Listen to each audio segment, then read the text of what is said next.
የዛሬ ቀን ውሎዬ ላሳያችሁ ቤተሰብ ከእናንተ የምሸሽገው የለኝምና ዛሬ ቀን የዋልኩበት ላሳያችሁ። ገባ ገባ በሉ። ዛሬ ቀን ፍቅረኛዬ ጋራ እየተዝናናሁ ነው የዋልኩት። እስካሁን ሰዓት ያለሁበት ሰዓት ደስ ያሉ ቀኖች አንደኛው ዛሬ ቀን ነው። ልዩ ቀን ነው ዛሬ፣ የተለየ ነው ቀኑ። ፍቅረኛ ያላችሁ ሴቶች ማለት ነው ምንኛ ታድላችኋል። ፍቅረኛ ጋራ መዞር፣ ፍቅረኛ ጋራ መዝናናት፣ ፍቅረኛ ጋራ መጫወት ምንኛ ደስ ይላል። ምን ያህል ደስ ይላል። እኔ እስካሁን እንደዚህ ምጣፍጥ እንደዚህ ደስ የሚል አልመሰለኝም ነበርና ዛሬ ነው በቃ ፍቅረኛ ጋራ ያጣጣምኩት። ዛሬ ነው ለፍቅሬ ጊዜ ሰጥቼ እንደዚህ የተዝናናሁትና በጣም ደስ የሚል ቀን ነው እና እናንተም የኔ ደስታ ተካፈሉ። የኔ ደስታ እንዳይቀርባችሁ ገባ ገባ በሉ፣ ከመጨረሻ ተከታተሉ። ውላችን የነበረን ጊዜ የነበረን ሰዓት ልናሳያችሁ ነው እና ምክንያቱም አዲስ ባል ስለሆነ አዲስ ፍቅረኛ ስለሆነ ብለው ብዙ መውጣትም አልችልም እና የግድ ስለሆነ ነው ወደ እናንተ ይዤው የቀረብኩት እና ከእናንተ ምቀር የለም፣ ከእናንተ መሸሸግ ነገር የለም። ወድ ሳይሆን ሳይወድ በግድ ማለት ነው ይቀርባታል። አንድ ሰው ማንኛውም ሰው ስትወድ እስከ ማንነቱ መውደድ አለበት፣ እስከ ስራው እስከ ማንኛውም ነገር ልትወደውና ልትቀርበው ግድ ይልሃል እንጂ አንዱ እንትን ወድደህ አንዱ እንትን ደግሞ ልትተውለት አትችልም። ያነሰው ማለት ነው።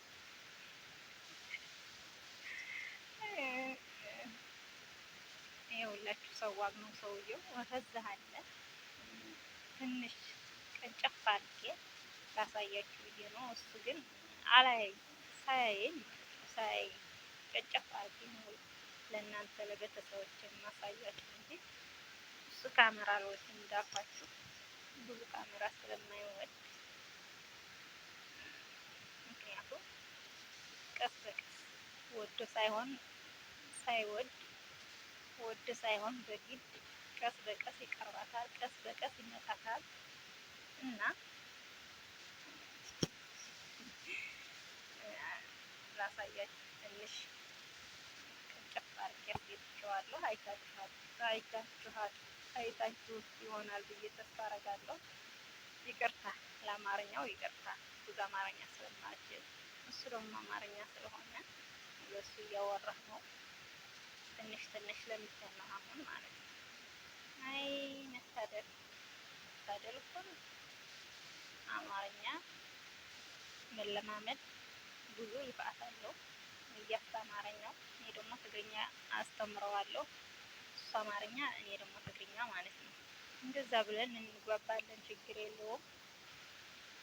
ከዛ ደግሞ ሰዋግ መሆኑ ደግሞ ለእኔ ጠቅሞኛል። ምክንያቱም ውሰደኝ ካልኩት ቦታ ይወስደኛል፣ አድርሰኝ ያልኩት ቦታ ያደርሰኛል። በቃ ችግር የለብኝም። በአሁኑ ሰዓት ሰዋግ በጣም ተወዷል። ሰዋግ በጣም ተወዷል እና ያለው ነገር መኪና የሌለው ሰው ያውቀዋል። ሁሉም ነገር ውድ ነው በአሁኑ ሰዓት። ምንም ማድረግ አይቻልም። እንግዲህ ቀስ አድርገን እየተገባባ ቀስ አድርገን ያለው ነገር እየተለማመጥክ እየተቻልቻል እንኖራለን። ችግር የለውም። እሱም አማርኛ እኔም ትግርኛ ሆነን አንለያይም።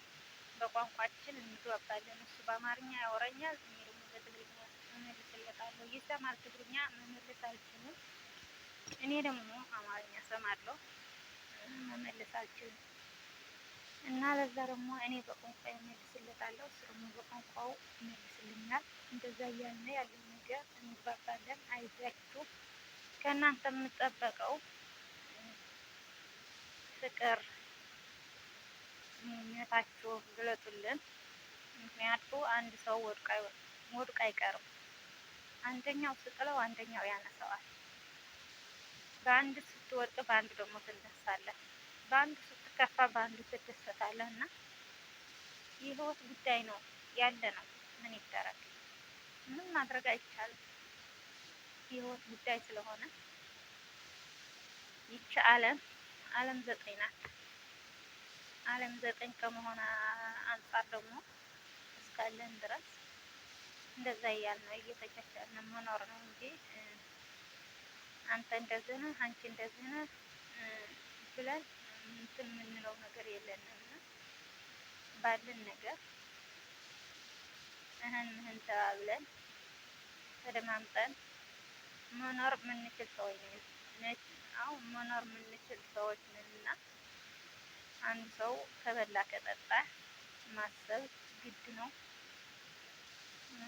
ተኝቶ ከተነሳ ማሰብ ግድ ነው። ሁሉም ነገር ያለ ስለሆነ ደግሞ ባለን እንትን ተቻችለን እንኖራለን።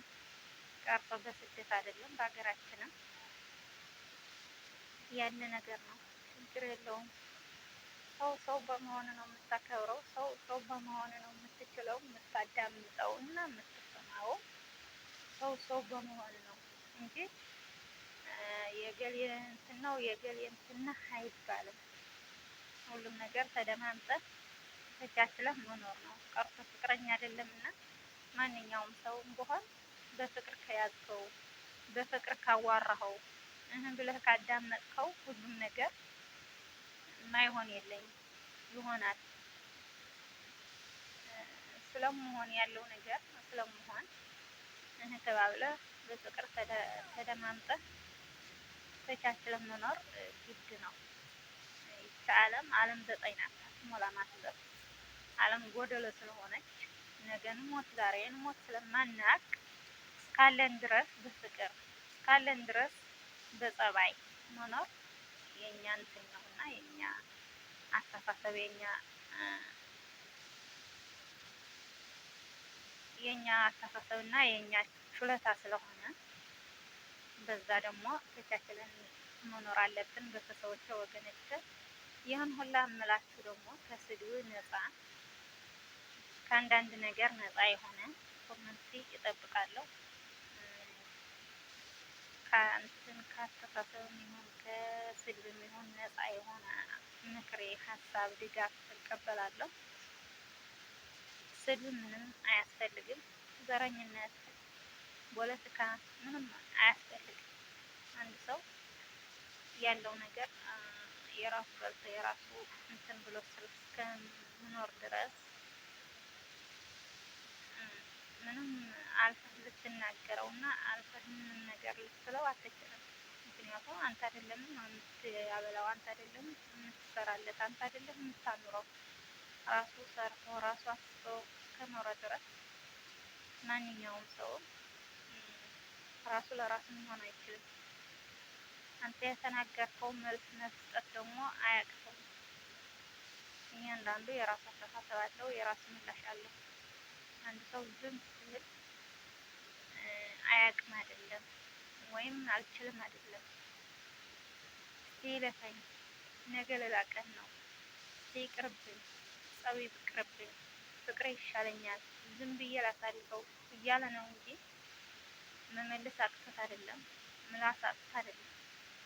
ግን ከሁሉ ነገር ነፃ ልሁን፣ ከሁሉ ነገር ዝምታ ይሻለኛል፣ ይቅርብኝ ብሎ ነውና ዝም የምለው ለሌላ አይደለም።